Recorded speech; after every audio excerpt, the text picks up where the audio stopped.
Welcome to part two of our lecture on Descartes' cogito. Last time we saw Descartes' three doubts, the sense doubt, the dream doubt, and the evil genius doubt, all as possible reasons, though very slim and unlikely, still possible. And because they're possible, reasons to doubt the sorts of knowledge that we have, the knowledge on the basis of senses, the knowledge on the basis of science and our connection to reality, and um, the knowledge that is rational in our minds, the a priori sort of knowledge. And Descartes here says, yesterday's meditation raised doubts, one that are too serious to be ignored, which I see no way of resolving. I feel like someone who's suddenly dropped into a deep whirlpool that tumbles around him so that he can neither stand on the bottom nor swim to the top. However, says Descartes, I'm going to work myself back to the top. I'm going to find that one piece of knowledge, that firm foundation upon which the rest of my belief system can justifiably rest. So, where Descartes is right now in his whirlpool fighting his way to the top is under the presumption of this evil genius who controls our mind and deceives us into thinking two and two is four when really it's five, right? This sort of thing.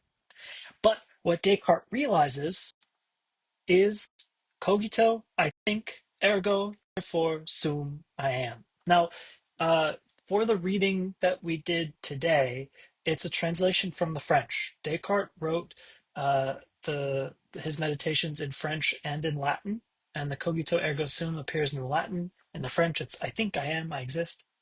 But the famous phrase that we're all certainly aware of is I think, therefore I am. Cogito ergo sum. And what Descartes realizes is that whenever there's thinking, whether it's correct or incorrect thoughts, doesn't matter if there's an evil genius or not. If there's thinking, says Descartes, there must be a thinker who's having the thoughts. And so even in the supposition of the strongest form of doubt, the evil genius doubt, Descartes knows for certain that he cannot be deceived, that he is a thinking thing, that he is being deceived, and that he is a thinker. That looks to Descartes like a self-evident first principle sort of foundation from which he can build back the rest of his knowledge. Now it's just a matter of how does he do that? How broad is the scope of the cogito, you might wonder? Can I say, I think, therefore I am? Can I say, I'm walking, therefore I am? Well, Descartes says no, because walking is an activity that can be presupposed to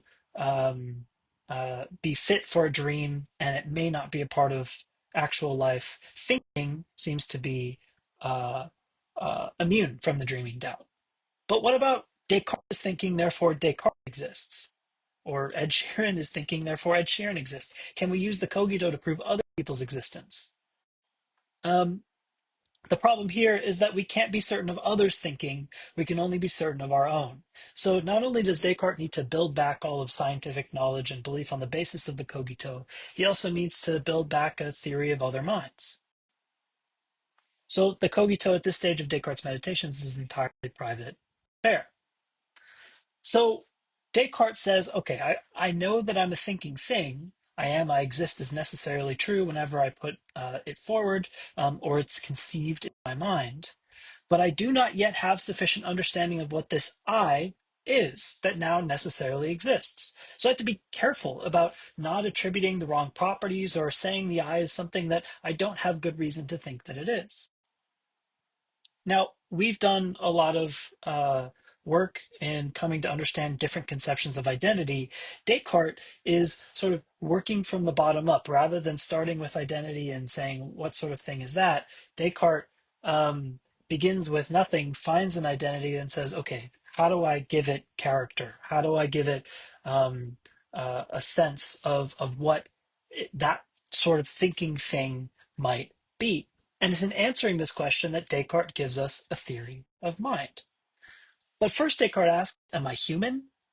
Well, no, it doesn't seem that I'm human because I can imagine that my humanity, this form, could be dreamt up or could be imposed on me by an evil genius. Am I a rational animal?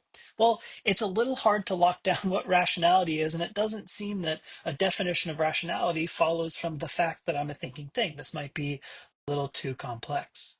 So Descartes says, let me then focus instead on the beliefs that spontaneously and naturally came to me whenever I thought about what I was. When I think, what am I? What comes to me? Well, the first of these is that I have a body, and the second of these is that I have a mind. That's not quite a human or rational animal. It's a little simpler than that, right? There is a physical thing and there is a mental thing.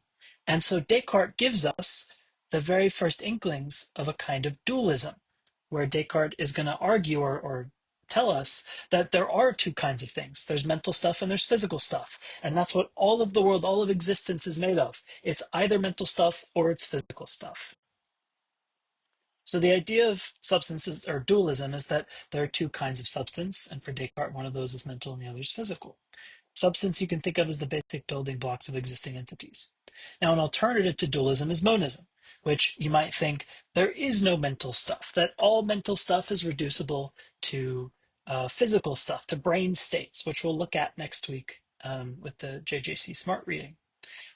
So you might be a monist and think that mental stuff doesn't actually exist, that it's all physical. But Descartes is a dualist, thinks that there's two kinds of things. But now I'm supposing that there's a supremely malicious deceiver who's set out to trick me in every way that he can. Now what shall I say that I am? Asked Descartes. Well, not body or presence, because I could be deceived. At last I have discovered it. I am thought. Thinking is the one thing that cannot be separated from me. I exist as certain, but for how long? For just so long as I am thinking. So for Descartes, identity and mind are locked together.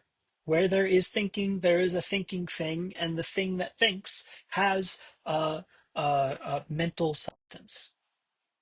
So, what does this entail? What is Descartes' taxonomy of mind? How do we break down what the mind is?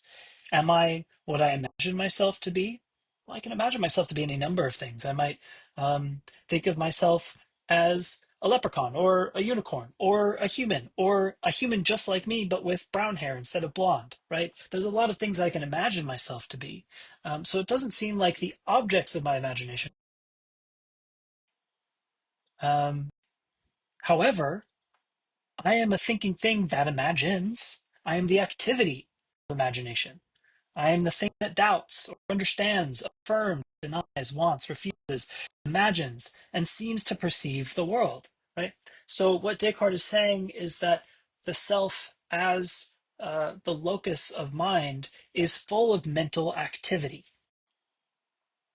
It is the same I who senses or is aware of bodily things, says Descartes, seemingly through the senses. Because I may be dreaming. I can't say for sure now that I see the flames, hear the wood crackling, and hear the heat of the fire, but I certainly seem to see, to hear, and to be warmed.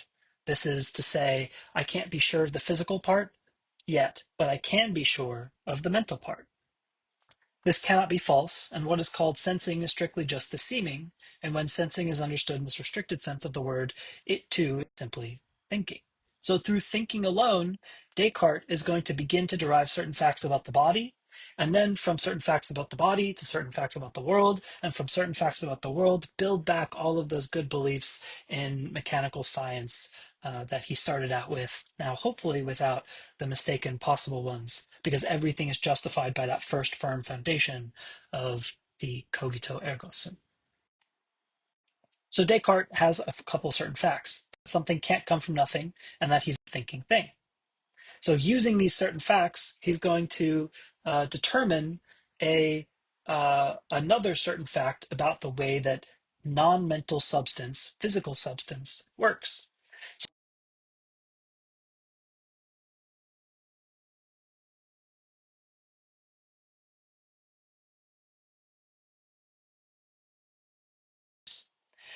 Until it melts. And then it smells different, it looks different, it's shaped differently.